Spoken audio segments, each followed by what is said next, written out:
A sharp crack echoed through the hushed, opulent first-class cabin of Apex Airways, Flight 217. It wasn't the festive pop of a champagne cork, but the ugly, stinging sound of a hand striking a child's face. 10-year-old Leo Harris stared in disbelief, a single tear tracing a path down his cheek.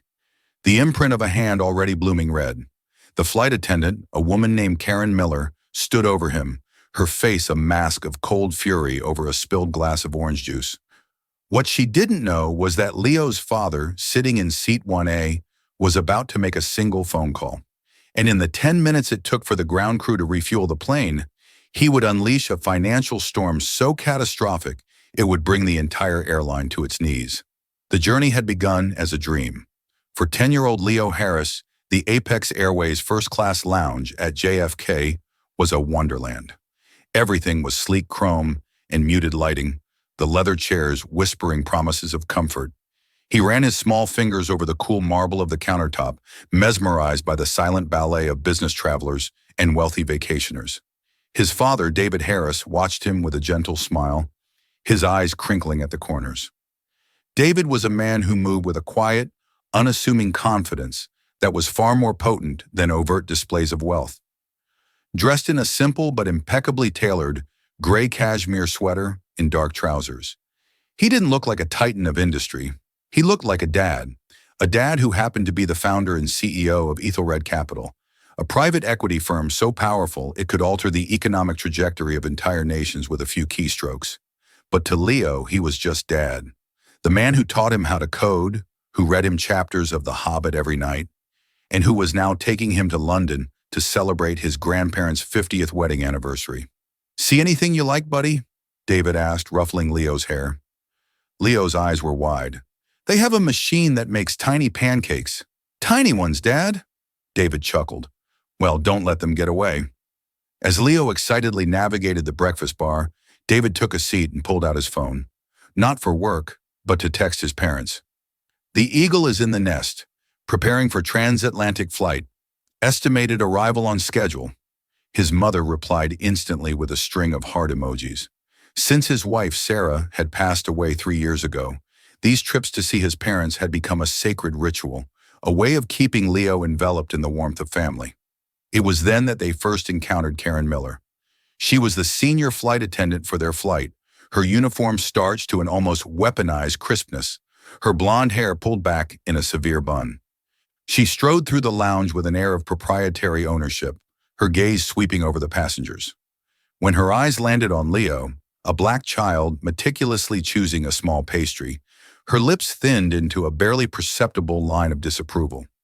She saw a kid who didn't belong, an anomaly in her carefully curated world of privilege. She approached David, her smile professionally brittle. "Sir, I'll need to see both of your boarding passes for Flight 217. David, without looking up from his phone, held them out. "Here you are." Karen inspected them for a fraction too long, her eyes flicking from the name Harris on the passes to Leo and back to David. "First class, I see."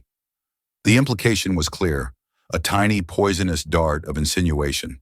David finally looked up, his gaze steady and calm, but with an undercurrent of steel that had made corporate raiders tremble. "Is there a problem?"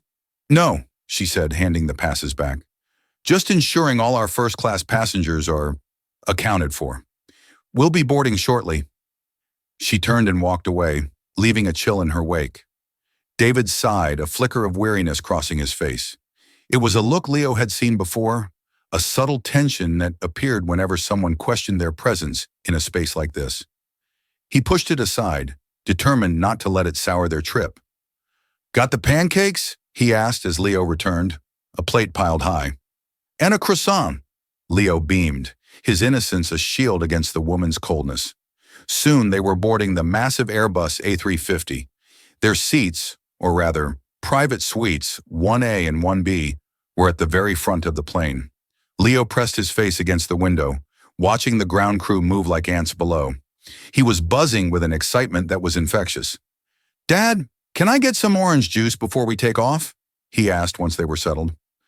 "Of course," David said, flagging down a passing flight attendant, a younger, cheerful man who immediately brought Leo a glass.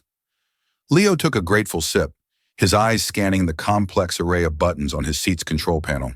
The plane was a marvel of engineering, and his curious mind was already trying to figure it all out.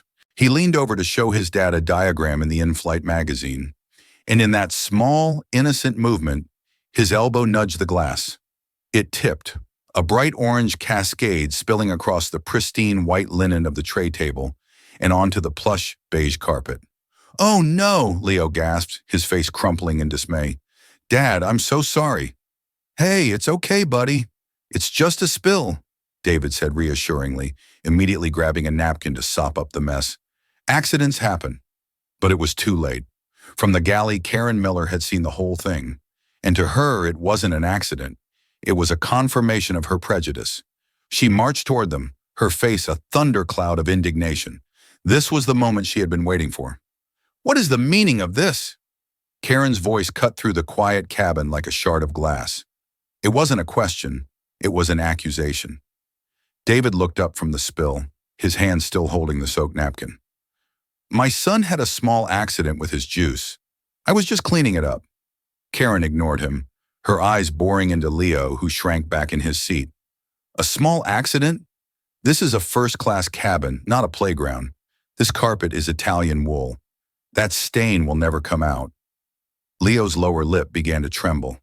I'm really sorry," he whispered, his voice thick with shame. "Sorry isn't going to cut it," she snapped. "People pay thousands of dollars for this experience, for a serene and clean environment. They don't pay to sit in a sticky, messy pigsty created by a child who clearly doesn't know how to behave." The cruelty of her words hung in the air. A few other passengers began to stir uncomfortably. A man in seat 2B, a tech executive named Mr. Chen, lowered his newspaper, a frown on his face. An elderly woman across the aisle, Mrs. Gable, looked on with wide, concerned eyes.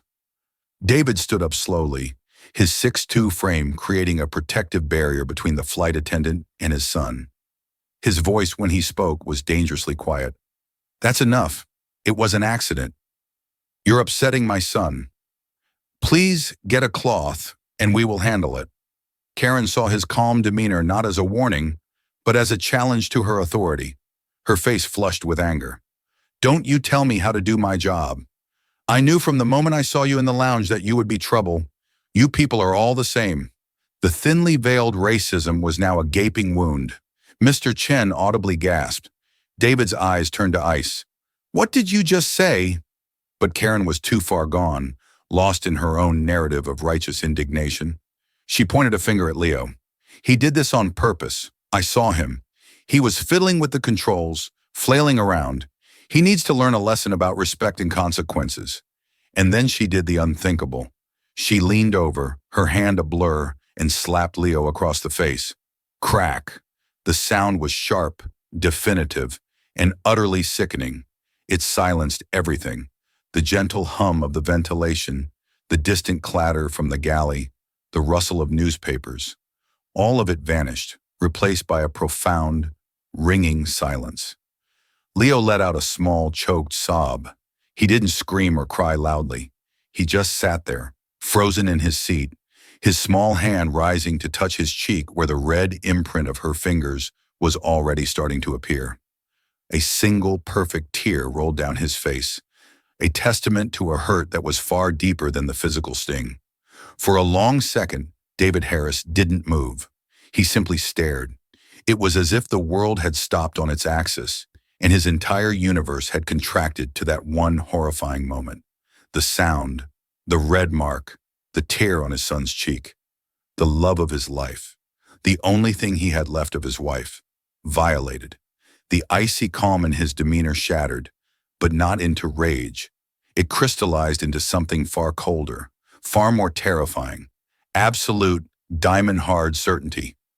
He knelt down beside Leo, turning his son's face gently towards him. He ignored Karen completely, as if she had ceased to exist. "Leo, look at me. Are you okay?" Leo just nodded, unable to speak, the shock and humiliation too overwhelming. David stood up again. He didn't look at Karen. He looked past her, at the younger flight attendant who had served the juice, who was now standing by the galley with a look of pure horror on his face. He looked at Mr. Chen, who was already pulling out his phone, his thumb hovering over the record button. He looked at Mrs. Gable, who had her hand over her mouth, tears welling in her own eyes. He was gathering data. He was assessing the battlefield. Karen, realizing perhaps she had gone too far, tried to justify herself. He needed to be disciplined. You were clearly not going to... David finally turned his head and met her gaze. He said nothing. The sheer, bottomless void in his eyes made her words die in her throat. There was no anger there anymore. There was no emotion at all. It was the look of a man about to foreclose on a failed company, a look of methodical, passionless demolition. He reached into his jacket, pulled out his satellite phone, the one that bypassed all commercial networks, and pressed a single speed dial button. He turned his back to Karen and walked to the front of his suite, looking out the window at the bustling airport below. The call connected. "Sarah," he said, his voice perfectly level. "It's me. I need you to listen very carefully. Execute Protocol Scythe." There was a pause on the other end. Protocol Scythe was a theoretical contingency, a financial doomsday device Ethelred Capital had designed but never used. It was for a catastrophic event, like a hostile foreign government seizing assets. "David, what's happened?" Sarah Jenkins' voice was sharp with concern. "Just do it," David commanded, his voice unwavering. "Target Apex Airways, all holdings, all debt instruments, all derivatives. Liquidate everything. Call in every covenant we hold. Start with the Series B corporate bonds due 2030. I want their market cap cut in half before this plane even pushes back from the gate. You have 10 minutes. Go." He disconnected the call. 10 minutes. That's all it would take. He glanced at his watch. The clock was now ticking on the entire existence of Apex Airways, and the woman who had just assaulted his son had absolutely no idea that she was standing at ground zero of a financial nuclear blast. In a glass-walled office on the 80th floor of a Manhattan skyscraper, Sarah Jenkins felt a cold dread wash over her. Protocol Scythe. The words echoed in her ears. She had been with David Harris for 15 years, from his hungry beginnings to his current status as a kingmaker. She knew his temperament better than anyone. He was a scalpel, not a sledgehammer.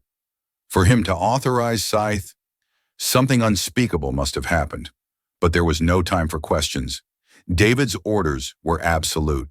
She slammed a red button on her desk console. "All hands, trading floor. War room now.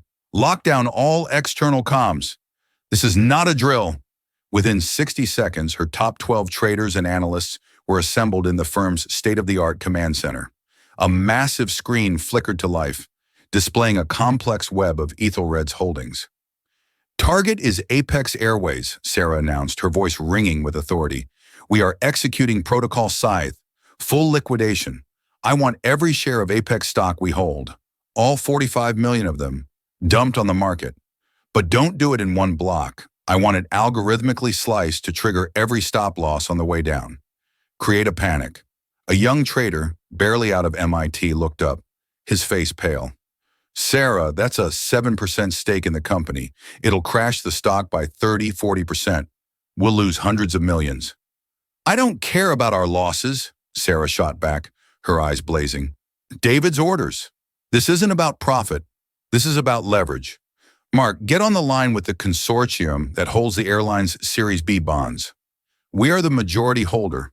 We're calling in the covenant due to a material adverse change. I'll leave the justification to legal, but I want their CFO getting a margin call in the next 5 minutes." "They'll sue," another analyst protested. "Let them," Sarah said coldly. "They'll be suing a ghost. By the time they file, we'll be out completely. Jessica, what's our position on their fleet financing?" Jessica, the head of debt instruments, was already typing furiously. "We hold the paper on 32 of their Airbus A350s through a subsidiary in Dublin. There's a ratings clause. If their bond rating slips 2 notches, the entire loan becomes due immediately." "Good," Sarah said. "Call Moody's. Call S&P. Give them an anonymous tip from a concerned institutional investor about a catastrophic liquidity crisis at Apex. Tell them a major stakeholder is pulling out. The stock crash will prove your point. Their rating will be junk by noon." The room was a hive of controlled chaos. Phones were ringing. Keyboards clattered like machine gun fire. Billions of dollars were being weaponized. It was a perfectly synchronized, brutally efficient financial assault. Meanwhile, back on Flight 217, the atmosphere was thick with a strange, suspended tension. Karen Miller stood frozen, the color draining from her face as the full weight of David's quiet phone call began to dawn on her. She didn't understand the words, but she understood the tone. It was the sound of a death sentence being passed. The purser, a harried-looking man named George, finally hurried over. "Karen, what in God's name is going on? We have a passenger trying to file a complaint before we even take off," he hissed, gesturing toward Mr. Chen, who was speaking in low, urgent tones to another flight attendant. "That man's child was disruptive and destructive," Karen stammered, her voice lacking its earlier conviction. "He's a child, Karen, and Mrs. Gable says you struck him." George's eyes were wide with panic. "Do you know what that means for us? The paperwork? The potential lawsuit?" David Harris paid them no mind. He was back in his seat, holding Leo's small hand in his. He had procured a small ice pack from the friendly junior flight attendant and was holding it gently against his son's cheek. "It doesn't hurt much anymore," Leo whispered, though his eyes were still swimming with confusion and hurt. "I know, buddy," David said softly. "It's the shock more than anything. I'm so sorry this happened." He wasn't just apologizing for the slap. He was apologizing for the world, for the ugliness that had intruded upon their perfect day. 5 minutes had passed since the phone call. In the Apex Airways corporate headquarters in Dallas, the first alarms began to sound. On the massive trading floor that managed the company's treasury and stock, a senior vice president stared at his screen in horror. "What is that? What the hell is that?" he yelled. Their stock, which had been trading steadily at $52.80, had suddenly fallen off a cliff. A massive sell order had hit the market, then another and another. It was a cascading failure, a digital avalanche. In less than 3 minutes, it had plunged to $45. "Who's selling?" The CEO, Richard Sterling, barked over the intercom from his penthouse office. "We don't know. It's masked, coming through multiple dark pools. It's a coordinated attack." Then the second blow landed. The CFO's personal line rang. It was the banking consortium, a margin call. A clause in their bond agreement was being triggered. They needed to post an additional $800 million in collateral. Immediately. "On what ground?" the CFO sputtered, sweat beading on his forehead. "Material adverse change," came the clipped, legalistic reply. "Your largest institutional investor is liquidating its entire position. We consider that a material event." Richard Sterling felt the floor drop out from under him. He knew exactly who that investor was. Ethelred Capital, David Harris. He'd personally courted Harris for months to secure that investment, a move that had been lauded on Wall Street. Why? Why would he suddenly try to burn the entire airline to the ground? It made no sense. It was financial suicide for Ethelred, too. This wasn't business. This was personal. He grabbed his phone. "Get me the FAA. I don't care who you have to wake up. I need to know if David Harris is on any of our flights right now." 9 minutes had passed since the phone call. The stock price of Apex Airways was now $31.15. Nearly $2.5 billion in shareholder value had evaporated into thin air. On board Flight 217, the pilot's voice came over the intercom, calm and professional, but with an unmistakable edge of confusion. "Ladies and gentlemen, this is your captain speaking. It appears we have a slight delay this morning. We've been asked to hold at the gate by our Central Operations Control. They've cited an unforeseen operational issue. We'll let you know more as soon as we have information. We apologize for the inconvenience." A collective groan went through the cabin. Karen Miller, however, felt a wave of relief. The delay had nothing to do with her. It was a technical problem, a lucky break. The focus would shift. Her transgression would be forgotten in the larger frustration of a delayed flight. She was wrong. The delay was about her. The entire multi-billion-dollar financial cataclysm was about her. The unforeseen operational issue was her. She just didn't know it yet. David Harris looked at his watch. 10 minutes. Exactly. His satellite phone buzzed. It was Sarah. "Done," she said, her voice strained. "Their stock is in free fall. Their bonds are junk. Their CFO is having a meltdown. They're hemorrhaging. What's next, David? David looked over at his son, who was finally starting to look a little less shell-shocked. He looked at the red mark, now faded to a dull pink, on his beautiful child's face. Now, David said, his voice as cold as the grave, now we wait for the CEO to call this plane. For the passengers on Flight 217, the delay was a mundane annoyance. Business travelers sighed, rescheduling meetings on their laptops. Vacationers grumbled, calculating the lost hours of their holiday. But for the crew, the situation was spiraling into chaos. The purser, George, was getting frantic messages on his internal communications device. First, it was a gate hold. Then, the order was updated. The entire flight was grounded indefinitely. No new reason was given, just a stark, capitalized command from Dallas HQ, do not push back. The pilot, Captain Miller, no relation to Karen, a fact he would later be profoundly grateful for, was a 30-year veteran. He'd seen it all: engine trouble, medical emergencies, security threats, weather diversions. He had never seen an entire flight grounded by central operations without a reason. Operations, this is Apex 217 and at gate C34, he said into his headset. Requesting clarification on the ground stop. All our pre-flight checks are green. We are ready for departure. The voice that came back was strained, belonging to a dispatcher who was clearly in the middle of a corporate hurricane. Apex 217, stand by. The order comes from the executive office. I have no further information for you, Captain. Just hold your position. The executive office? The CEO? For a single flight? Captain Miller exchanged a baffled look with his first officer. Something was very, very wrong. In the first-class cabin, Karen Miller was trying to project an aura of calm control, a futile attempt to reclaim her shattered authority. She offered passengers champagne refills and warm nuts, her smile plastered on, but her eyes kept darting nervously towards David and Leo Harris. David ignored her completely, his attention focused on a complex game of chess he was playing with Leo on a tablet. The serene, almost casual way he was behaving was more unsettling to Karen than any outburst would have been. It was the calm of a man who had already won and was simply waiting for everyone else to realize it. Mrs. Gable, the elderly lady from across the aisle, unbuckled her seatbelt and walked over to their suite. She knelt down beside Leo, her kind face etched with concern.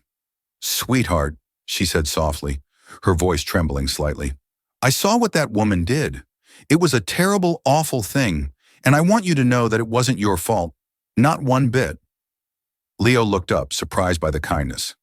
"Thank you, ma'am," he mumbled. She then looked at David.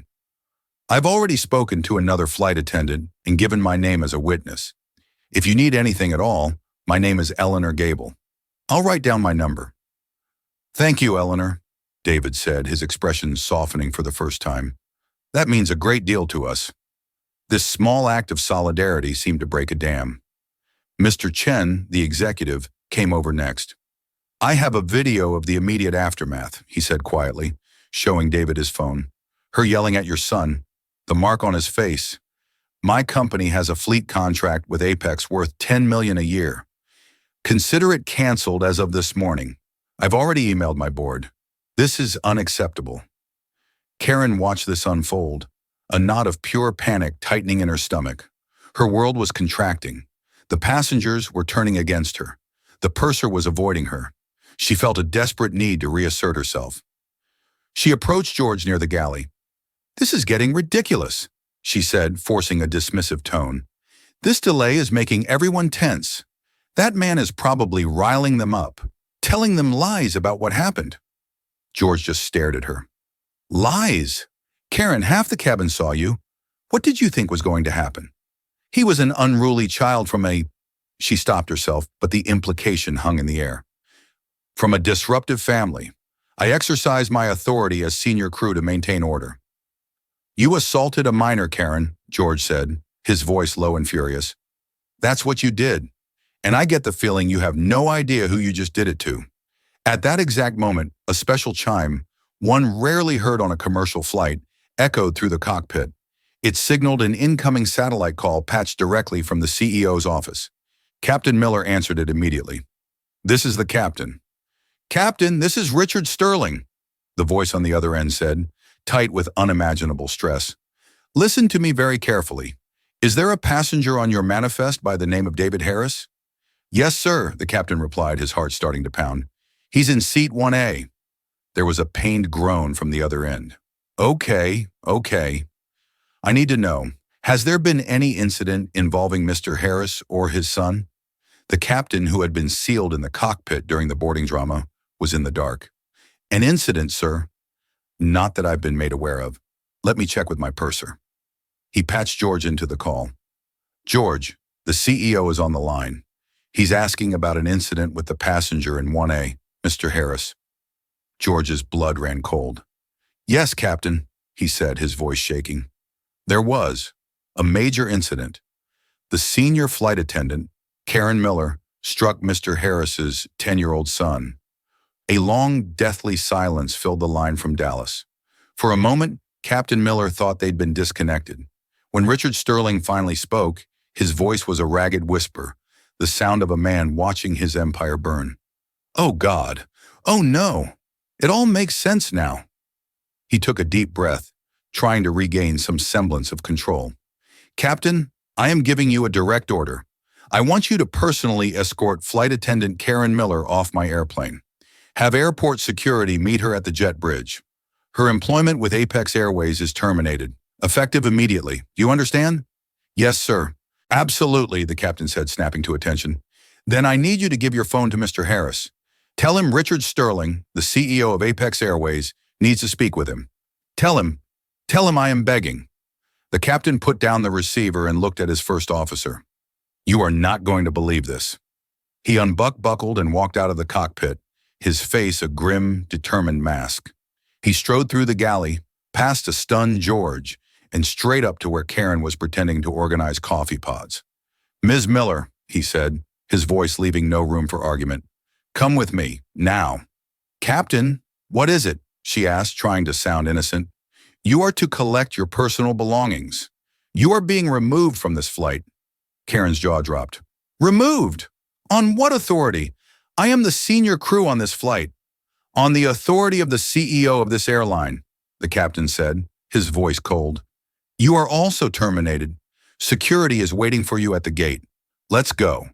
The color drained completely from Karen's face, replaced by a ghastly mottled gray.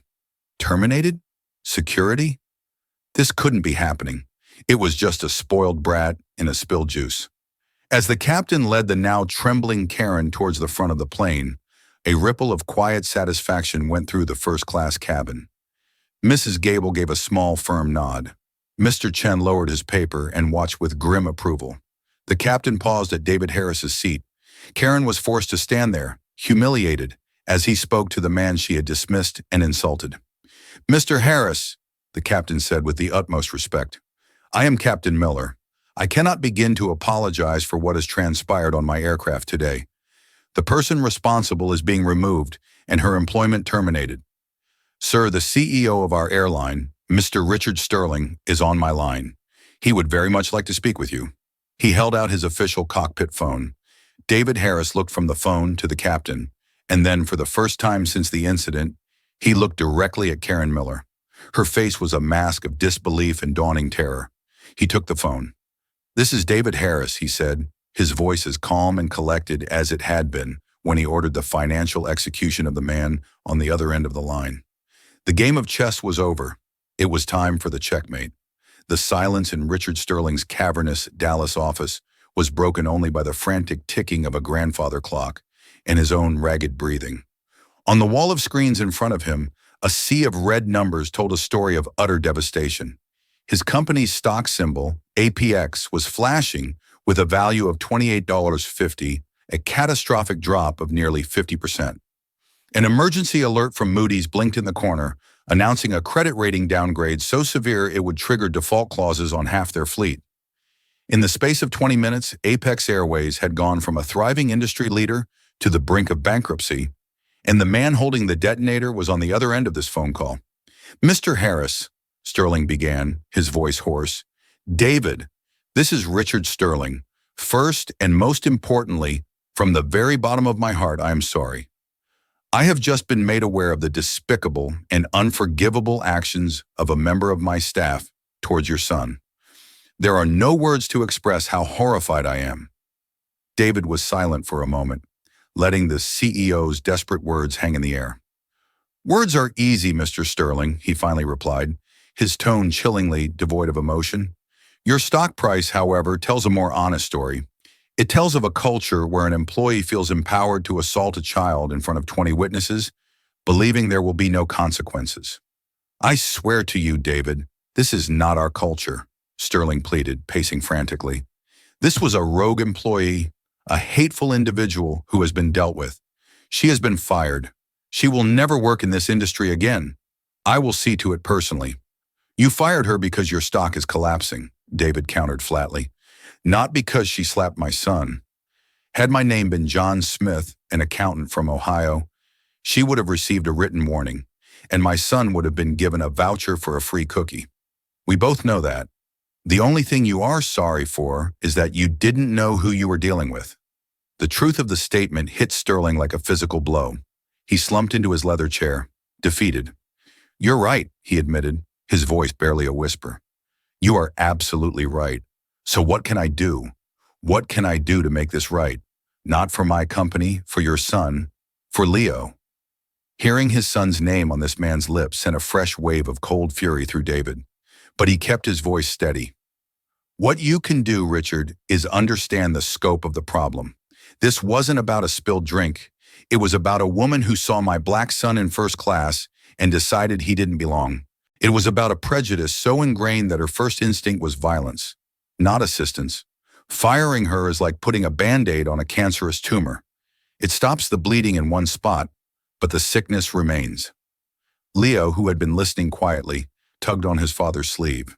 He whispered, "Is that the man in charge? Tell him I didn't mean to spill it." David's heart broke all over again. He covered the receiver and looked at his son. "I know, buddy. He knows that too. This isn't your fault. None of it." He returned to the call. "My 10-year-old son is currently worried that the CEO of a multi-billion-dollar corporation is angry at him for spilling juice. That is the damage your employee has caused." Sterling closed his eyes, the shame washing over him. "Okay, David, okay. You're right. Tell me what needs to be done. No arguments, no negotiations. You name it, it's done." This was the moment David had been waiting for. The full surrender. He had the airline on its knees. He could have crushed it, forced a bankruptcy, and had his firm pick over the carcass for pennies on the dollar. But that wasn't the point. Revenge was a hollow victory. He wanted something more. He wanted change. "First," David began, his voice now crisp and commanding, like a surgeon laying out his procedure, "you will issue a public apology, not a vague corporate statement about an unfortunate incident. You will name Karen Miller. You will state that she was fired for a racially motivated assault on a minor. You will accept full institutional responsibility for fostering an environment where such an act was possible." "Done," Sterling said without hesitation. "Second, you will establish a fund. We'll call it the Leo Harris Foundation for an Equitable Sky. Ethelred Capital will provide the initial seed money of $10 million. You will match it with $50 million. This foundation will be independently managed and will fund mandatory, comprehensive, and ongoing anti-bias and de-escalation training for every single employee in your company, from the baggage handlers to the board of directors. The curriculum will be chosen by a panel I appoint." Sterling swallowed hard. $50 million. It was a staggering sum for a company now teetering on the edge, but it was better than annihilation. "Done." "Third," David continued, his voice dropping slightly, "I want to speak to my son. I want you to apologize to him directly, and I want him to hear you promise that no child of any color will ever be made to feel the way he was made to feel on one of your planes ever again." There was a pause. Then with a crackle in his voice, Sterling said, "It would be my honor." David passed the phone to Leo. "Leo, this is Mr. Sterling. He wants to talk to you." Leo took the phone hesitantly. "Hello?" "Leo," Richard Sterling's voice came through, filled with a genuine, profound remorse. "My name is Richard, and I am the head of the airline. I am calling to tell you that I am so very sorry for what happened to you today. It was wrong. There is no excuse for it.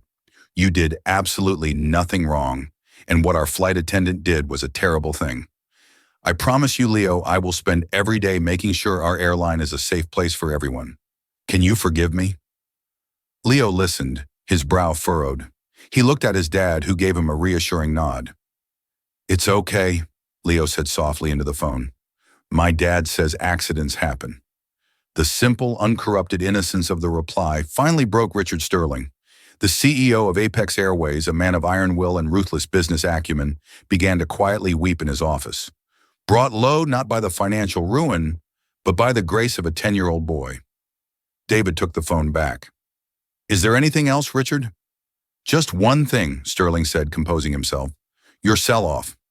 Harris, you have to stop it. If this continues for another hour, there won't be an airline left to reform." David looked out the window. The jet bridge was being pulled away. A new flight crew was bustling up the aisle, their faces a mixture of apprehension and professionalism. "The bleeding will stop when I see the wire transfer for the foundation and a draft of the public apology," David said. "My plane is about to take off. I expect to have them both in my inbox before I land in London." He hung up, handing the phone back to the waiting captain. "Sir," the captain said, "we've been cleared for departure. A new senior flight attendant is aboard. We will do everything in our power to make the remainder of your journey comfortable." David nodded. "Thank you, Captain. Just get us to London." As the massive engines of the A350 finally roared to life, David Harris leaned back in his seat.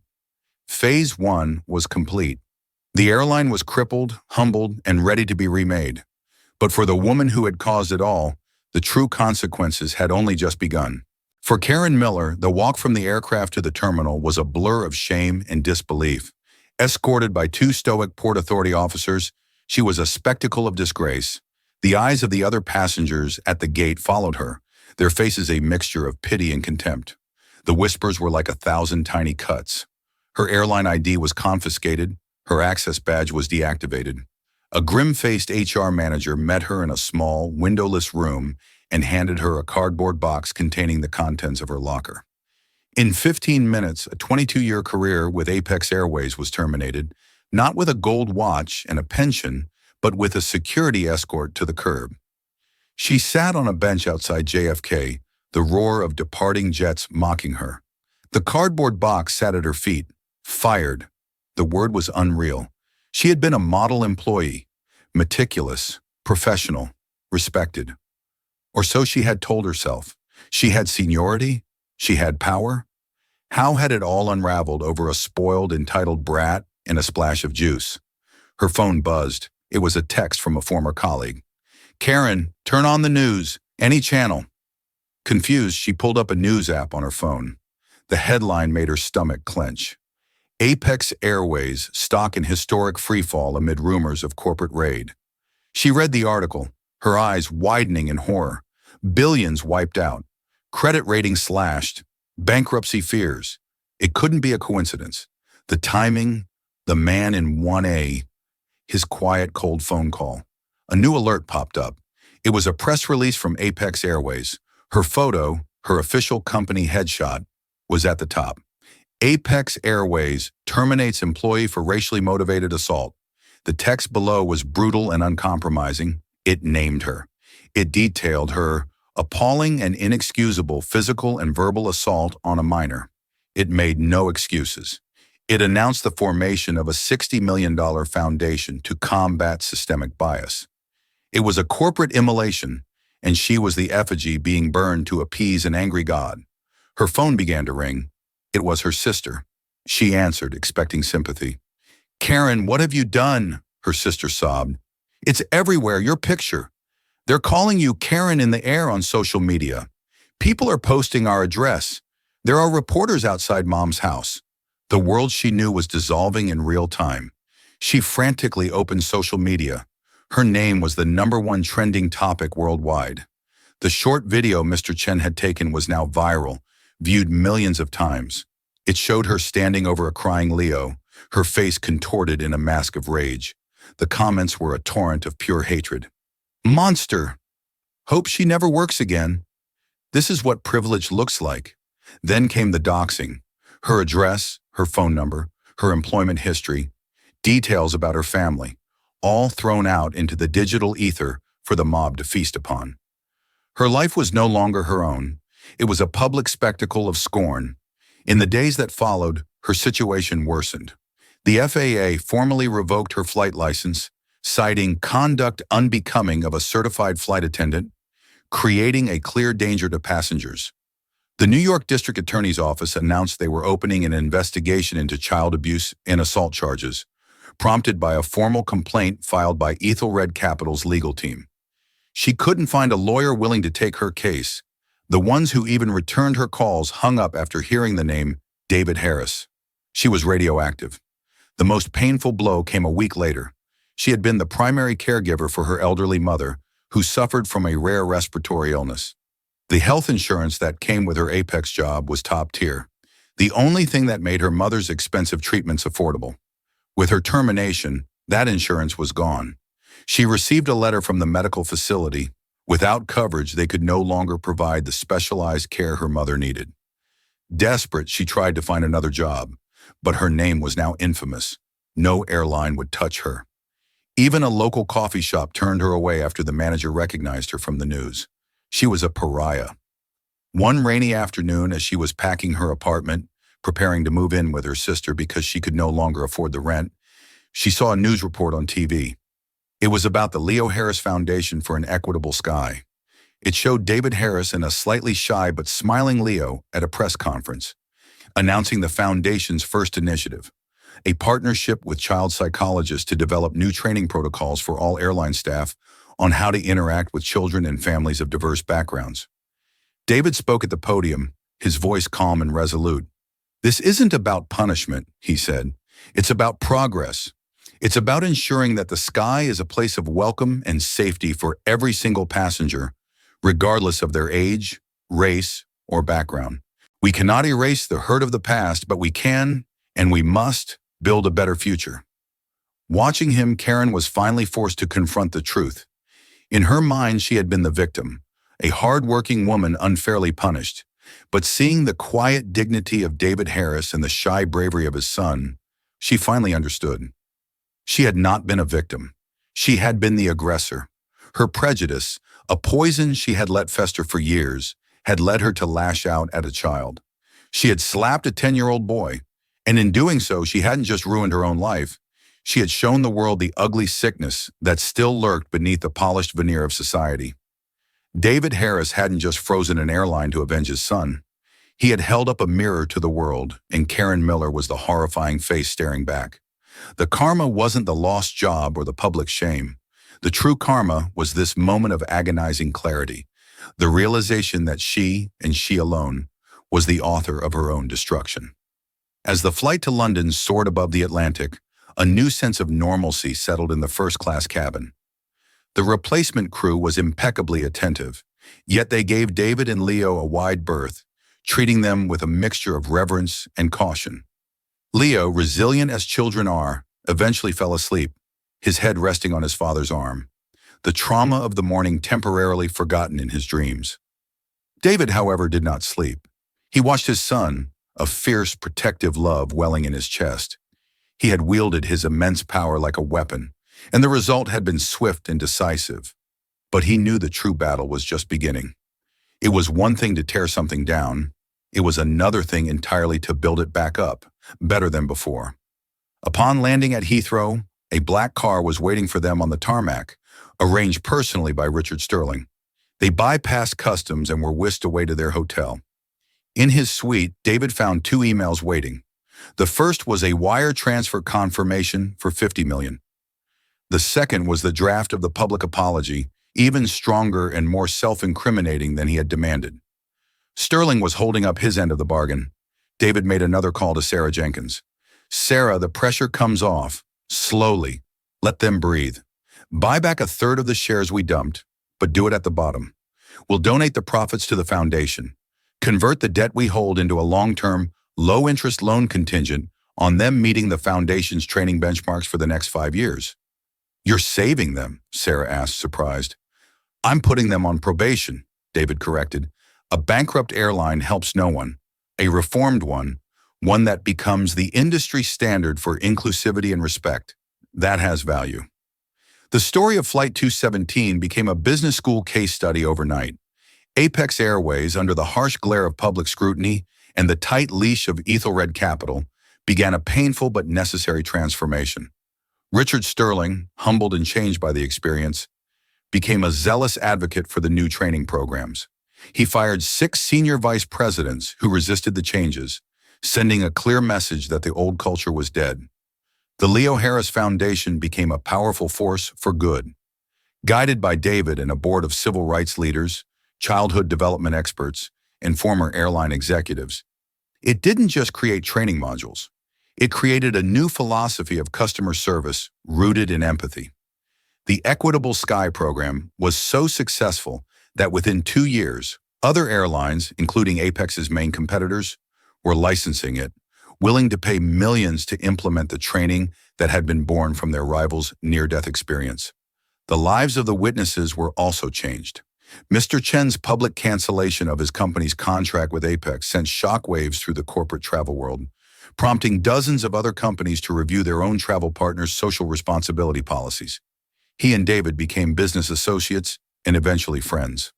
Mrs. Eleanor Gable, the elderly woman who had offered her support, was flown out to the Foundation's inaugural gala as a guest of honor.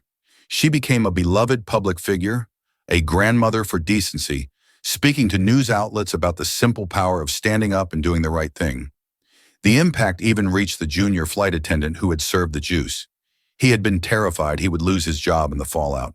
Instead, he was promoted and asked to be a part of the advisory panel for the new training, his on-the-ground perspective considered invaluable.